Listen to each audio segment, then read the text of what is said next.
కాబట్టి అబ్రహాము దేవుని నమ్మెను, అది అతనికి నీతిగా ఎంచబడెను అని లేఖనము నెరవేర్చబడెను. మరియు దేవుని స్నేహితుడని అతనికి పేరు కలిగెను. దేవునికి మహిమ. ప్రభునందు ప్రియులారా,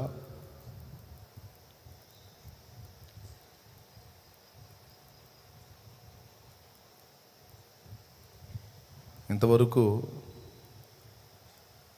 దేవుని దయాపూర్వక సంకల్పాన్ని బట్టి పిలిచిన నాటి నుండి నేటి వరకు దేవుని దయాపూర్వక సంకల్పాన్ని బట్టి 2002వ సంవత్సరంలో నన్ను దర్శించి నా మనోనేత్రాలు వెలిగించి రక్షణలోనికి నడిపించిన ఆనాటి నుంచి ఈనాటి వరకు దాదాపు 20 సంవత్సరాలకు పైచిలుకు ఎన్నో ఆటుపోట్లు, ఒడిదుడుకులు, శోధనలు విశ్వాస జీవితంలోనూ సేవా జీవితంలోనూ ఎదురైన శత్రువుతో ప్రచండ యుద్ధం ముఖాముఖి ఏర్పడిన అన్ని విధాలుగా దాడులు జరిగిన ఆత్మీయ జీవితం మీద, భౌతిక జీవితం మీద, మానసిక స్థితి మీద అటాక్స్ జరిగిన, దాడులు జరిగిన ఇన్ని సంవత్సరాలు ఆయన కృపతో ఆయన్ని విడవకుండా హత్తుకొని విశ్వాస యాత్రలో ప్రయాణం చేయడానికి నాకు సహాయం చేసిన పరిశుద్ధాత్మ దేవునికి, త్రియేక దేవునికి కృతజ్ఞతాస్తుతులు చెల్లించుకుంటున్నాను. కొంతమందిని నేను గమనిస్తూ ఉన్నాను. కార్యారంభం కంటే కార్యాంతం మేలని. ఒక పనిని ప్రారంభించడం కాదు, దాన్ని తుదముట్టించడం అనేది గొప్ప సంగతి అని. సుగంధ ద్రవ్యముల కంటే మంచి పేరును, ఒకని జన్మదినం కంటే మరణదినం మేలును అన్నట్లు సుగంధ ద్రవ్యాలు సంపాదించుకోవచ్చు డబ్బు సమకూర్చుకొని, కానీ దాని సువాసన మనవరికే. కానీ మంచి జీవితం జీవించి సమాజానికి పరిమళ వాసనగా బ్రతకటం అనేది గొప్ప సంగతి. సువాసనలను, సుగంధ ద్రవ్యాలను సమకూర్చుకొని మనం వాసన పీల్చుకోవటం వేరు. మన బ్రతుకే ఒక పరిమళ సువాసన అయి అది అనేక మందికి ప్రశాంతతనిచ్చేదై పరిమళం వల్లే ఉండేదైతే అది ధన్యకరమైన జీవితం. రెండవది, ఒకని జన్మదినం కంటే మరణదినం మేలు అంటాడు. ఒకడు పుట్టితే, ఒక జంటగా పుడితే ఫ్యామిలీకి హ్యాపీ.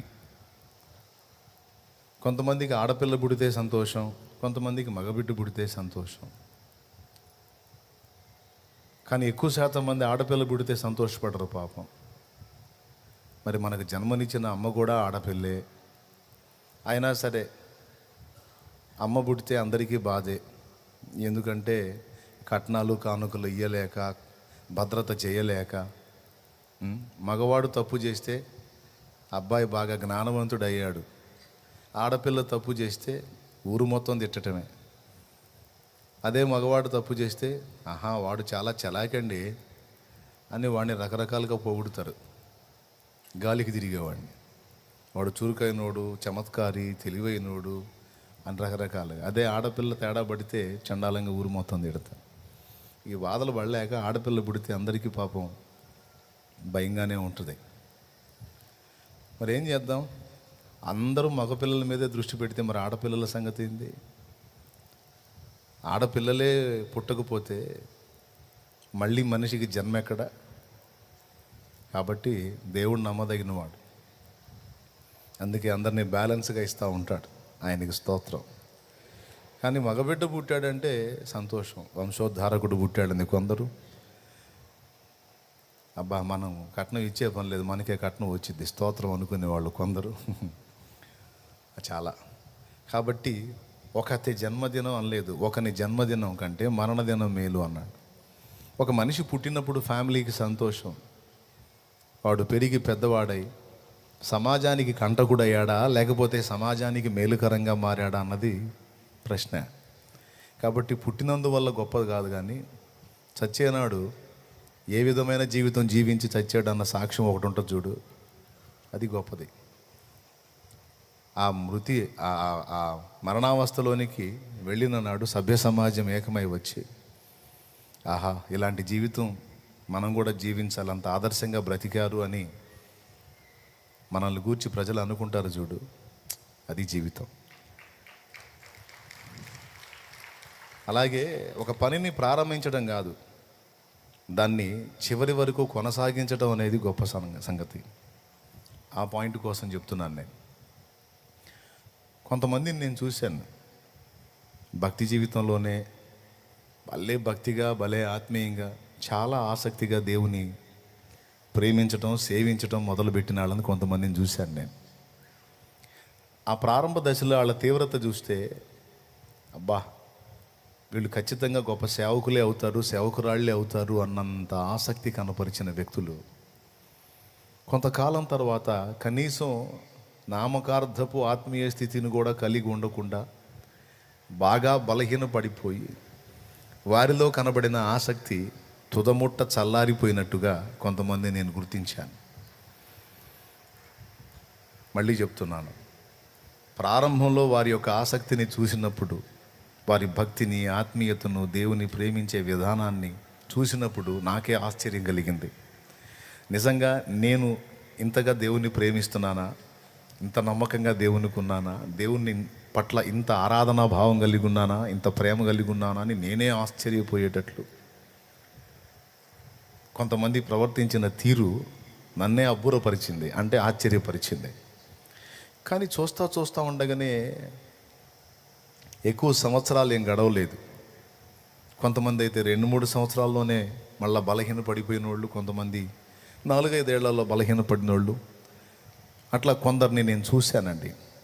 కొంతమంది అయితే అసలు భక్తి జీవితంలోనే లేకుండా పూర్తిగా చల్లారి లోకానుసారులు అయిపోయిన వ్యక్తుల్ని చూశాను.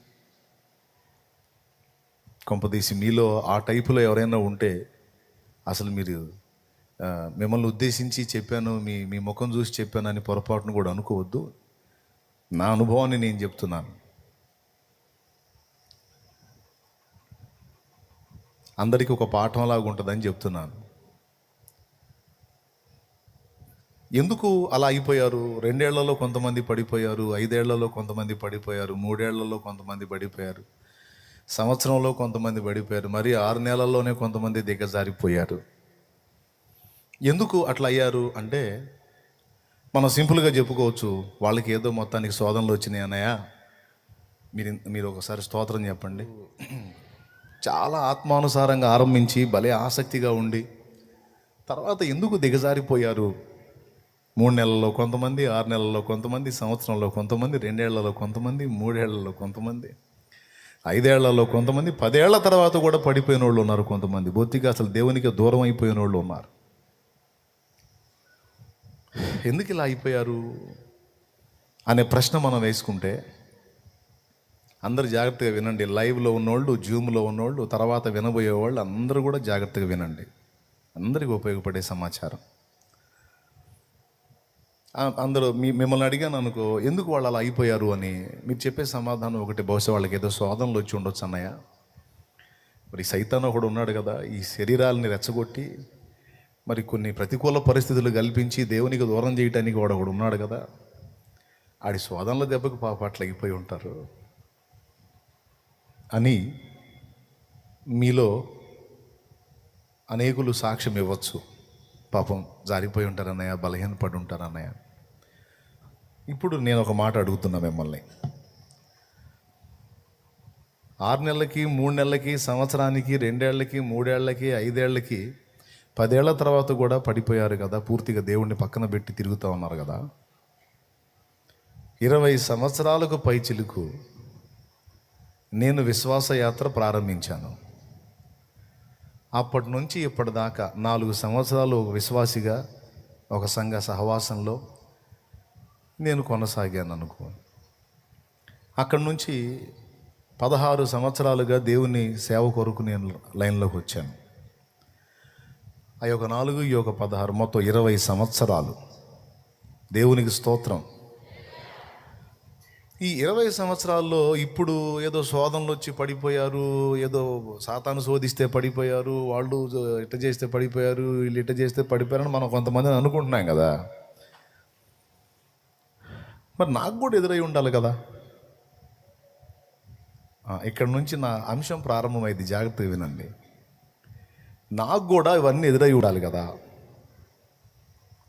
వాళ్ళంటే కొంతమంది యవనస్తులు పడిపోతుంటారు లేన్నయ్య, యవనస్తులు తప్పక తొట్టిల్లు దూరం ఉంది కదా, కాబట్టి యవనస్తులు పడిపోతుండొచ్చు అంటే అదే ప్రాయం నుంచి నా లైఫ్ ప్రారంభమైంది కదా. కనీసం నిండా 20 సంవత్సరాలు కూడా లేని ప్రాయంలో నేను దేవుని తెలుసుకున్నాను. 24 సంవత్సరాలు పూర్తిగా నిండక ముందే నేను దేవుని సేవకు వచ్చాను. ఆ ప్రక్రియలో మీరు కూడా ఆలోచించండి, ఆ విధానంలో మీరు ఆలోచించండి. అప్పుడు నేను కూడా లోకంలో ఎన్నో ఆకర్షణల మధ్యలోనే నేను భక్తి ప్రారంభించాను. అది కూడా ముసలోనైనాక భక్తి కాదు, సరైన టైంలో నేను లైన్లోకి వచ్చాను. కానీ 20 సంవత్సరాలు ఒక సామాన్య విశ్వాసికి ఎదురయ్యే శోధనలు ఒక విశ్వాసిగా ఉండి ఎదుర్కొన్నాను. అంతకంటే ఎక్కువైన శోధనలు ఒక సేవకుడిగా ఎదుర్కొంటానే ఉన్నాను. ఎన్నెన్నో అయినా మరి కొంతమంది అసలు పూర్తిగా 3 ఏళ్లలో 4 ఏళ్లలోనే అసలు పూర్తిగా దేవుణ్ణి వదిలిపెట్టి లోకానుసారులై తిరుగుతూ ఉంటే, ఇన్ని సంవత్సరాలు దేవుణ్ణి వదలకుండా కిందపడో మీదపడో, తెలివిగానో తెలివి తక్కువగానో, జ్ఞానంతోనో జ్ఞానం లేకనో ఎట్లా ప్రయాణం చేశానో మొత్తానికి 20 సంవత్సరాలు దాటింది కదా. యేసయ్యనైతే వదలకుండా హత్తుకొని ఉండటానికి దేవుడు కృప చూపాడు కదా. అయ్యే శోధనల గుండా, అయ్యే ఆకర్షణల మధ్యలో, అయ్యే గలిబిలి మధ్యలో, అదే విమర్శల మధ్యలో, అదే వ్యతిరేకతల మధ్యలో ఆకలి దప్పులు తెలుసు, వస్త్రహీనత తెలుసు, చెయ్యని నేరాలు నెత్తినబడి అన్యాయంగా నింద మొయ్యటం కూడా తెలుసు, బలహీనతలు తెలుసు, బాధలు తెలుసు, అయిన వారిని కోల్పోతే కలిగే ఆవేదన తెలుసు, ఆర్థిక ఇబ్బందులు తెలుసు, అప్పుల బాధలు తెలుసు, ఒక పూట అన్నానికి లేని రోజు తెలుసు, అన్నీ తెలుసు. అంటే ఇవన్నీ ఫేస్ చేశాను. మీలో అందరూ ఇవి చేశారో లేదో నాకు తెలియదు, కానీ నేను ఇవన్నీ అనుభవించాను. కానీ పడిపోకుండా, చెడిపోకుండా, దేవుణ్ణి వదిలిపెట్టి తిరగకుండా ఇన్ని సంవత్సరాలు విశ్వాసయాత్ర అలా కంటిన్యూ అవుతానే ఉంది. దేవుణ్ణి ఎడబాయకుండా హత్తుకొని ఉండడానికి నా దేవుడు నాకు కృప చూపుతానే ఉన్నాడు. దీనికి కారణం ఏంటి అన్న ఒక్క ప్రశ్నకు సమాధానం చెప్పి ప్రార్థన చేస్తాను. నేను సంతోషంగా స్తోత్రం చెప్పుకోండి. అంటే ఈరోజు పెందలాడు వదిలేస్తాం అన్నమాట అని సంతోషపడమని చెబుతున్నా. కొంతమంది ఏమో చాలా తేలికగా జారిపోయారు. ఇన్ని సంవత్సరాలైనా జారిపోకుండా దేవుడు ఆయన కృపతో నడిపించడానికి, హత్తుకొని ఇంకా దేవుని సేవ చేయడానికి. నాకు ఎదురైన శోధనలు మీరు ఎదుర్కొనే వాటికంటే బలీయమైన నేను ఎదుర్కొన్నా, అయినా నిలబడున్నా. కొంతమందిని చూస్తే ముందేమో ఎట్లా ఉందంటే రన్నింగ్ రేస్లో మహావేగంతో పరిగెత్తి సడన్గా ఆగిపోయి పూర్తిగా అందరికంటే వెనక్కి వచ్చినట్టుంది కొంతమంది వ్యవహారం. స్టార్టింగ్ చూస్తే రీడే ఫస్ట్ వస్తాడు అన్నట్టుగా పరిగెత్తారు కొంతమంది. నంబర్ 1 ఇక డౌట్ లేదరా బాబు, రిబ్బన్ కొట్టేస్తాడు అందరికంటే ముందు పోయి అన్నట్టుగా ఉంది. చూస్తానే అందరూ ఆడికంటే చాలా వెనకున్నాడు ముందు పోతుంటే వీడు మాత్రం వెనక్కి వచ్చి నిలబడ్డ పరిస్థితిలో కొంతమంది అయిపోయారు. నా పాయింట్ మీ క్లారిటీగా అర్థమైందా? ప్రశ్న అర్థమైందా? అసలు ఎందుకు అలా? ఏం లేదండి, దేవుణ్ణి సేవించే విధానాల్లో తేడాలు ఉన్నాయి. ఒక వ్యక్తి దేవుణ్ణి హత్తుకునే విధానంలో తేడా ఉంది. రకరకాలుగా మనుషులు దేవుణ్ణి సేవిస్తారు, సమీపిస్తారు. కానీ నాకు దేవుడిచ్చిన కృప ప్రత్యేకమైంది. అదే నా ధన్యత. ఏంటంటే దేవుణ్ణి మొట్టమొదట తెలుసుకున్నప్పుడు, యేసయ్యని కలుసుకున్నప్పుడు నాకున్న సమస్యలను బట్టి యేసు ప్రభు దర్శనం కలిగింది. దర్శనాన్ని బట్టి నేను సహవాసానికి వెళ్ళాను. వెళ్ళిన తర్వాత సహజంగా ఎవరైనా బాధల్లో ఉన్నోడు దేవుని మందిరానికి పోయినప్పుడు బాధలు పోవాలనే ప్రార్థన చేస్తాడు. అప్పులు పాలైనోడు అప్పులు తీరాలని, రోగాలు వచ్చినోడు స్వస్థత కోసం, కేసులు ఉన్నోడు కేసులు కొట్టేయాలని, ఏదో విడిపోయిన భార్యాభర్త తిరిగి కలుసుకోవాలని, పిల్లలు లేని వాళ్ళకి పిల్లలు కావాలని, భౌతికమైన సమస్యలతోనే కదా చాలామంది దేవుడి దగ్గరికి వెళ్తారు. అట్లాగే నేను కూడా స్టార్టింగ్లో యేసుప్రభు దగ్గరికి వెళ్ళినప్పుడు ఆయన గురించి తెలుసుకోవటం కంటే ముందు నా బాధలు ఆయనకి తెలియజేయటం అనేది మొదలుపెట్టా. తర్వాత పరిశుద్ధ గ్రంథం చేతబట్టి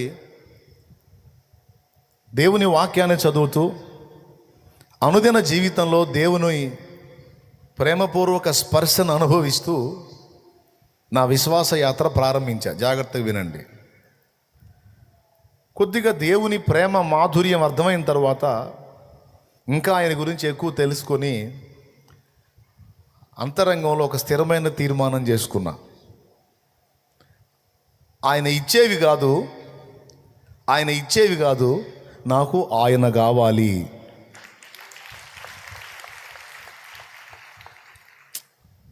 ఇవ్వకపోని నన్నంటూ భూమి మీద సృష్టించాడంటే నాకు కావలసిన సమస్తం ఆయనే చూసుకుంటాడు.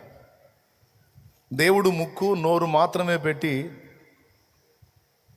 కళ్ళు పెట్టకుండా కళ్ళు నువ్వే పెట్టుకోరా అనే వల్ల దృష్టి చూడటానికి కళ్ళు కావాలని ఆయనే కళ్ళు సెట్ చేశాడు నాకు, నేను చేసుకోవాలా. కళ్ళు నోరు పెట్టి ముక్కు నువ్వే పెట్టుకోరా అనలా. ముక్కు లేకపోతే వీడికి శ్వాస ఉండదు, సస్తాడని ముక్కు కూడా ఆయనే సెట్ చేశాడు.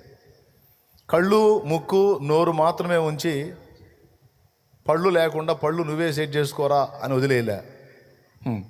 పళ్ళు కూడా ఆయనే సెట్ చేశాడు. చెవులు నువ్వే పెట్టుకోరా అని వదిలేలా, చెవులు కూడా ఆయనే సెట్ చేశాడు. నా సర్వ శరీరానికి కావలసినటువంటి అవయవములన్నిటినీ ఆయనే నిర్మాణం చేసి ఈ లోకంలోకి నేను వచ్చేటట్టు చేశాడు. నీకు కూడా అంతే అనుకుంటాను. అట్లా కాకుండా నువ్వేమన్నా సెట్ చేసుకున్నావా? అన్నీ ముందే రెడీ చేసి లైన్లో దించాడు. కనీసం తల్లి కడుపులో నుంచి భూమి మీదకి వచ్చినప్పుడు నీ కడుపుకు ఆహారం సంపాదించుకునే శక్తి నీకు లేని దినాన కన్న తల్లి నుండి పాల ఉత్పత్తి పెట్టి భూమి మీదకి నువ్వు రాక మునిపే నీ కడుపు నింపటానికి ఏర్పాట్లు రెడీ చేశాడు ఆయన. నాకు ఏర్పాట్లు రెడీ చేశాడు ఆయన. తను చేయాల్సినటువంటి చర్యల విషయంలో ఎంత నిజాయితీగా ఉంటాడో, ఎంత నమ్మకంగా ఉంటాడో, ఎంత పర్ఫెక్ట్గా ఉంటాడో తన బాధ్యతల విషయంలో దేవుడు. తల్లిదండ్రి బతికుండి కూడా కొంతమంది పిల్లలు అనాథలు అవుతారు. తల్లిదండ్రి చచ్చిపోయి కొంతమంది అనాథలు అవుతారు. ఆ అనాథలకి ఈయనే తండ్రి. తల్లిదండ్రి బతికుండి కూడా కొంతమంది పిల్లలు అనాథలు అవుతారు. భార్యాభర్తల మధ్య గొడవలు వచ్చి భార్యాభర్త విడిపోతారు. భర్త మరో అమ్మాయిని చేసుకుంటాడు. భార్య, ఇద్దరు పిల్లల తల్లి, యవనస్తురాలు.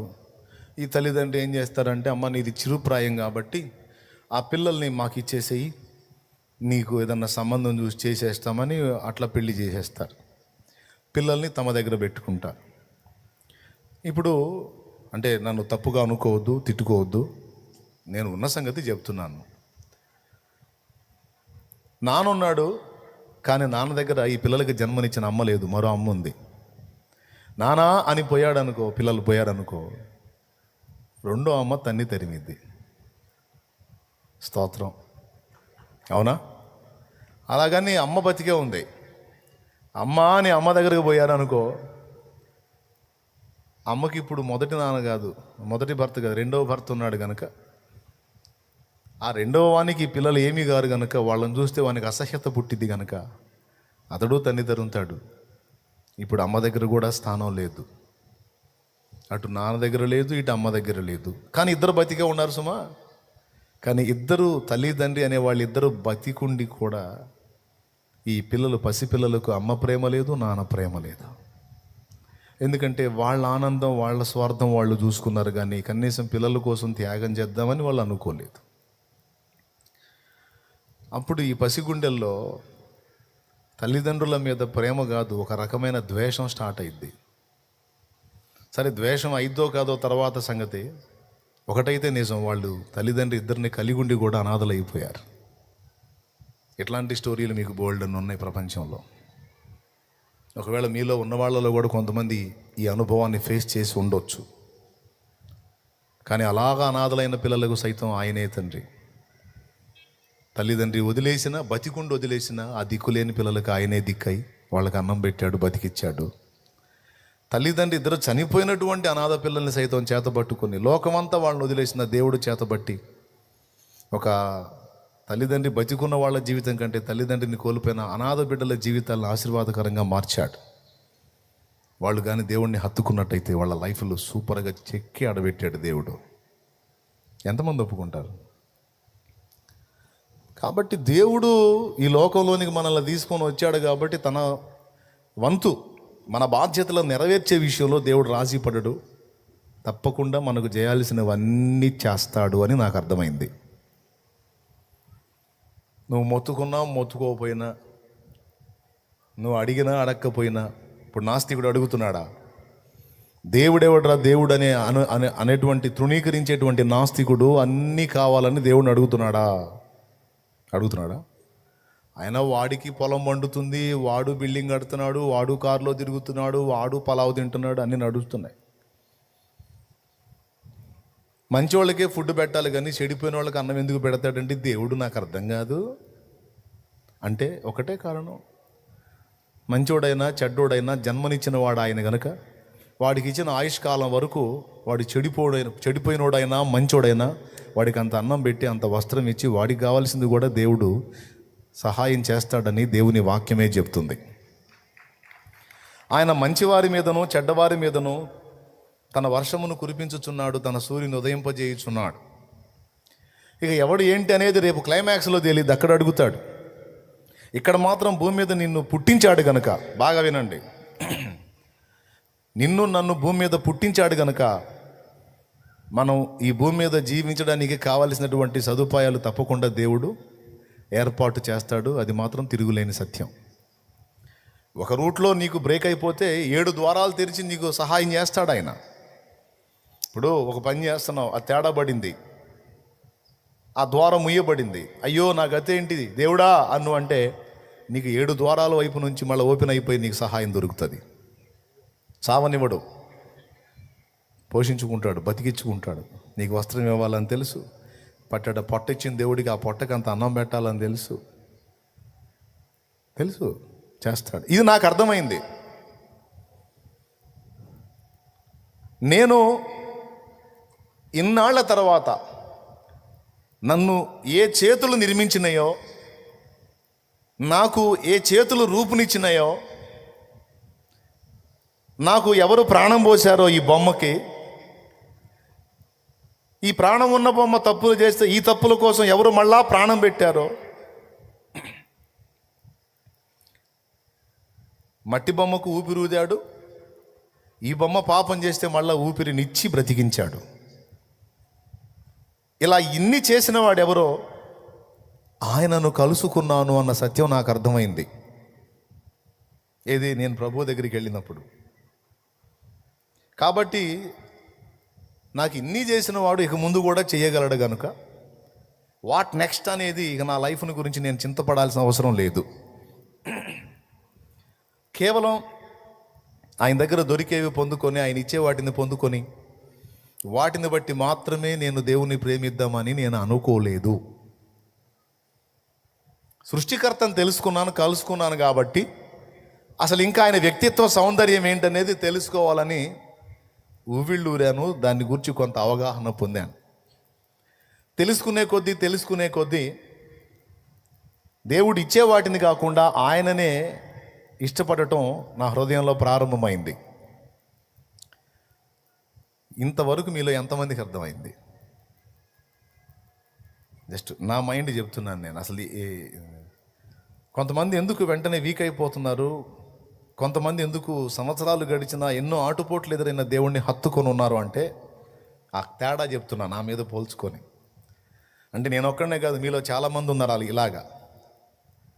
ఇందాక నేను చెప్పిన బాబతి 3 నెలలకు పడిపోయిన వాళ్ళు, 6 నెలలకు పడిపోయిన వాళ్ళు, 10 సంవత్సరానికి చెడిపోయిన వాళ్ళు, 2 ఏళ్ళకి చెడిపోయిన వాళ్ళు, 3 ఏళ్ళకి, 5 ఏళ్ళకి, 10 ఏళ్ళకి చెడిపోయిన వాళ్ళు మీలో కొంతమందే ఉన్నారు. కొద్దిమంది ఉన్నారు, వేళ్ల మీద లెక్క పెట్టే వాళ్ళు ఉన్నారు.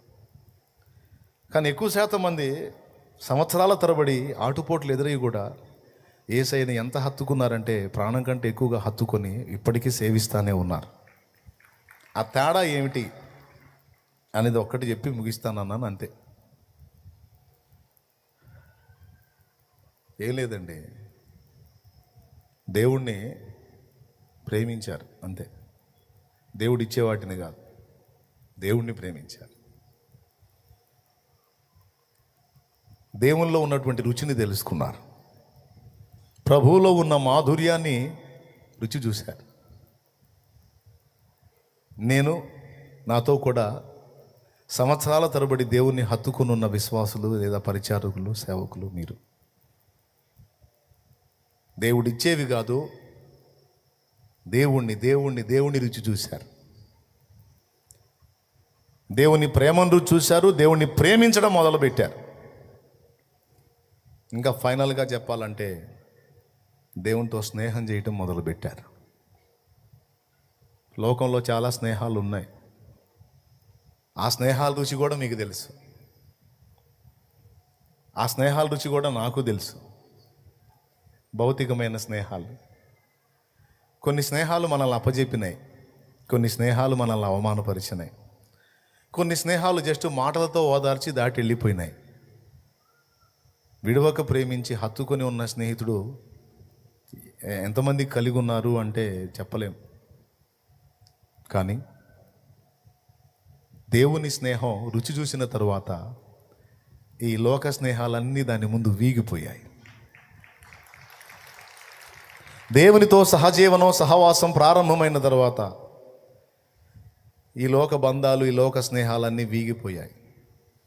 భూమి మీద బతికున్నాం కాబట్టి ఈ అనుబంధ బాంధవ్యాలు అనేవి నడపాలి కాబట్టి నడుస్తుంది కానీ బండి. వాస్తవంగా చెప్పాలంటే దేవుని రుచి చూసిన వాళ్ళు, దేవుని వ్యక్తిత్వ సౌందర్యాన్ని గుర్తుపట్టిన వాళ్ళు, ఒక రకంగా చెప్పాలంటే దేవునితో జీవించే జీవితమే ఒరిజినల్, మిగిలిన జీవితం అంతా ఒక నటనే, అంతే. దేవునితో జీవించే జీవితమే ఒరిజినల్. కుటుంబ వ్యవహారాలు, అనుబంధ బాంధవ్యాల్లో అందరితో కలివిడిగా తిరుగుతున్నట్టున్నారు కదా, ఇది నటన. కొంతమంది దేవునికి కనెక్ట్ కాకుండా లోకానికి కనెక్ట్ అయిన వాళ్ళు, లోకంతో జీవించేటువంటి అనుబంధ బాంధవ్యాలు నిజం, దేవునితో నడిపేది నటన. Just use and throw. అంటే మనకు పనులు కావాలంటే దేవుడు కావాలి. ఏదో దేవుడిని ఆశ్రయిస్తే ఏదో మనకు అనుకున్న సహాయాలు జరుగుతాయి. మన అనుబంధ బాంధవ్యాలు, మనము, మన లైఫ్ అంతా హ్యాపీగా ఉంటుంది. సో దేవుడిని అంతవరకు వాడుకుందాం, అంతవరకు చాలు దేవుడు అనే మెంటాలిటీ కలిగి ఉన్న వాళ్ళు దేవునితో నడుస్తున్నది నటన, మిగిలిన అనుబంధ బాంధవ్యాలు వాస్తవాలు వాళ్ళ విషయంలో. కానీ దేవుని రుచి చూసినవాడు, దేవుని ప్రేమను రుచి చూసినవాడు, దేవుని వ్యక్తిత్వ సౌందర్యాన్ని, మంచితనమును రుచి చూసినవాడు దేవునికి కనెక్ట్ అయ్యాడంటే ఇక ఎన్ని రకాల ఆకర్షణలు, అనుబంధ బాంధవ్య ఈ కూడా వాడిని పాడు చేయలేవు, లాగలేవు వెనక్కి. అంత డీప్గా ఉంటుంది కనెక్షన్, సహవాసం. 20 సంవత్సరాల పైచిలుకు విశ్వాస యాత్రలో పెను తుఫానులు లాంటివి ఎన్నో శోధనలు వచ్చిన దేవునితో స్నేహాన్ని ఏర్పరచుకొని ఆ అనుబంధం కోల్పోవటం కంటే చావే నయం. దేవుణ్ణి విడిచిపెట్టి, దేవుణ్ణి వదిలేసి, దేవుని సహవాసాన్ని, దేవునితో సహజీవనాన్ని వదిలేసి బతకటం కంటే దేవుడు నా ప్రాణం తీసుకున్నదే నయం. దేవా, నువ్వు ఇవ్వకపో, చెయ్యకపో, కానీ నాకు ఏది ఇచ్చినా ఇవ్వకపోయినా నాకు నువ్వు చాలు, దయచేసి నువ్వు నాకు దూరం కావద్దు అన్న మెట్టుంది చూశారు, అది గొప్పది. అర్థమైందా?